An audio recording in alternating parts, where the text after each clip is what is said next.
Every now and again, you gotta salute the OGs. Without some of the early anime styles in the early 2000s and the late 90s, we wouldn't get to see really great anime like Jujutsu Kaisen, like Attack on Titan, and some of the other legends.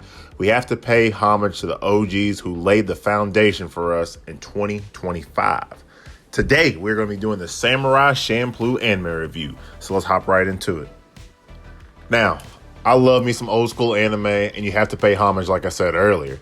This one has been 5 years in the making. It's been on the back burner for way too long, so let's hop straight back into it. As soon as you start this anime, you immediately get that old school throwback feel. I can't get enough of the soundtrack. It's very nostalgic, and it's something that just makes you want to smile. It reminds you of easier times. The music, the illustration, the big boobs, the snappy soundtrack, the groping of women, the silly cursing. You hear that bastard so many times. And the funniest part is I listened to it in dub, so we get all these Asians with a Jersey, New York accent. This fits directly into the classics, and we gotta give the respect that it's due. This anime was in 2004 and 2005. It is a straight Toonami style banger. It's very rare for me to watch an anime in dub, but for a comedic classic like this, it's only right. So, in Samurai Champloo, you have your three main characters. Fu, who is the typical silly girl, Mugen, which is the badass samurai, and Jin, who is the nostalgic, very respectful samurai. Now, even though this is a classic, and it's very different from the animes today, like I said earlier, like Solo Leveling, Boruto, Chainsaw Man, it is still very good, but you cannot compare the past with the present. We also have to remember that during this time period, shows were killing everybody, okay? They were doing countless murders. We see that in episode 1 when these two samurais slay about 20 opponents. Jin and Mugen are true savages, okay? Another thing that I noticed throughout this series is it's not that progressive, okay? In season 1, episode 6, they have a large Holland man who's impersonating a samurai. So he's this gigantic white figure in an Asian culture. In this episode, he is a towering figure who comes out by winning an eating contest. Later on, frolicking through the brothels, he turns to a trans person. So even back in the early 2000s, they were pushing for this. Hell, this may have been the first anime to be a pioneer at transgender characters. It's kind of funny and it's slightly ironic. It's also pure fun because you can tell that these shows were very traditional back in the day. And what I mean by it's very traditional is as soon as they entered in a phase, they stuck with it. So this wasn't like the Sakura era. They focused heavily on the Edo era, which is cool. Also in the Edo era is a transformation of Japanese culture. People were a lot more free. I like to compare it for the US citizens more like the hippie era. What I mean by this is the bottom line of the story is Fu is trying to find a samurai who smells like sunflowers. Everything they do from here on out goes through the Edo time frame. So like they're very, very progressive. However, the story itself is pretty vague, and as the three stay longer together, they can essentially do whatever they want. This anime doesn't truly have a chronological order. Very different, but again, this is an older style anime. Another thing that I've noticed in Samurai Champloo is they did something I've never seen before. They did a mid-series recap. And legit, episode 12, they did a recap. It was silly, it was fun, but it was refreshing. So even back in the early 2000s, they were trying to be ahead of the game. They were trying to be the tip of the spear, and you definitely notice that in this anime. So as I'm watching the series, again, it's 20 years old and it's been 5 years in the making. How am I taking all this information in and how am I doing? Well, it seems that they did it for me. And it's kind of crazy knowing that I've done over 50 anime reviews and this is the first one that has ever done a recap. It's essentially the halfway point of the series, but that's just something I wanted to add in because I thought it was cool. So, as we enter in the second or the final act of Samurai Champloo, it is very apparent that the writers did not care that this was not canon. There's only a few episodes that run in order that you need to watch a part 1 or part 2. Like I said, it doesn't really follow a true story, but the bottom line is Fu, Jin, and Mugen are the only ones who are on this journey to find the Sunflower Samurai. The entirety of this anime, you get the cartoon style from back in the early 2000s, and again, the music is S tier.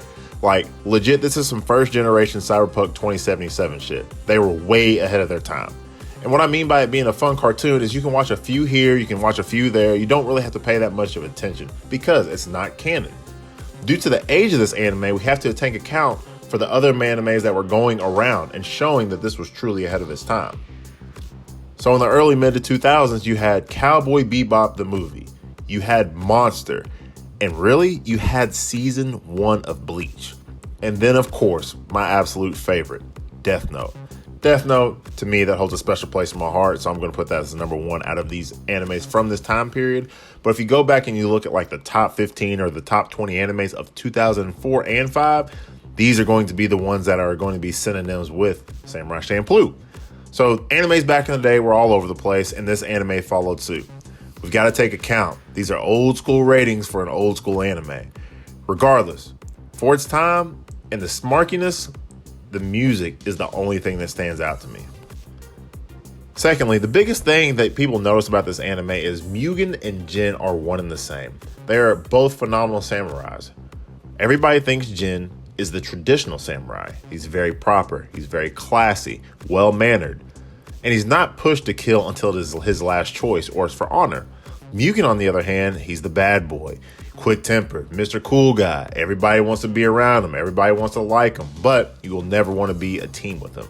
Their dichotomy is interesting, and I enjoy them interacting with each other. So as I enter in the final 5-6 episodes, it does get a little canon. As predicted, the samurai who smells of safflowers is Fu's father. There is a legit one-liner, and it's in episode 21, okay? They're talking about Fu's father, and then immediately they just drop in a random episode of a blind traveler who is a female, and she almost kills Jin and Mugen. When it comes to the conclusion of these last 3 episodes, I don't understand why 20 through 26 are canon, but they drop random things in. But that's what they did, so be it. And the grand arrival finally comes. The Three's journey is slowly coming to an end when they finally reach Nagasaki. In the final 3 episodes, there is a part 1, 2, and 3, so it is canon. And like I said, it's nice to have that every once in a while, but the last 3 they solidify. The thing about this time and the style of anime is they throw the full kitchen sink at it. They fully send it. It's 20 years old and they came, and you know what's going to happen, so let me tell you the spoilers. Long story short, Fu ends up sending Jin and Mugen to the market to get some trinkets. She then abandons them and heads to the island alone inside of Nagasaki to meet, her dad. But guess what happens? And this is a point that I did not like about this whole entire anime. She gets kidnapped almost every single episode. Jin and Mugen's destiny finally catches up to them, and they essentially have to fight the boss, the main guy, the super cool swordsman that everybody talks about. His alias is called the Draw of God, because that's how fast and that's how quick he can draw his blade. It gets a little repetitive, but many times over, their past finally catches up with both Jin and Mugen, and they are presumed dead. But you gotta remember, early 2000s, even though there's a lot of killing, the good guys always win.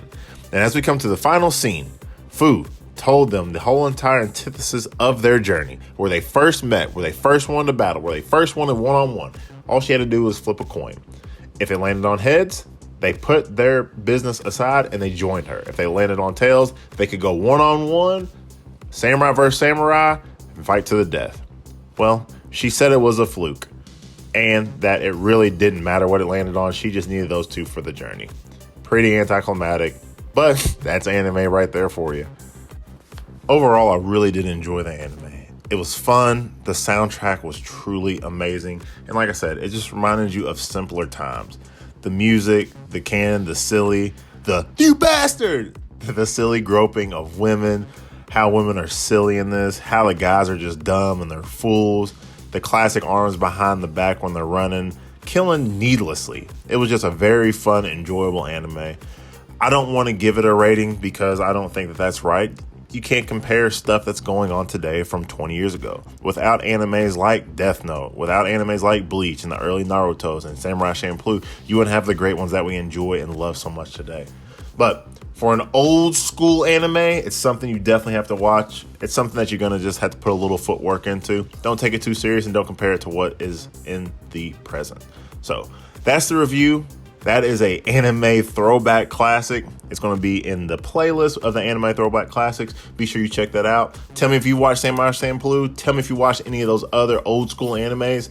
It's always nice to go back and just take a look to see how things are so we can understand and appreciate what they are today. But that's the review. Don't forget to like, subscribe, comment below, and tell me your first anime that you watched. I'll talk to y'all on the next one.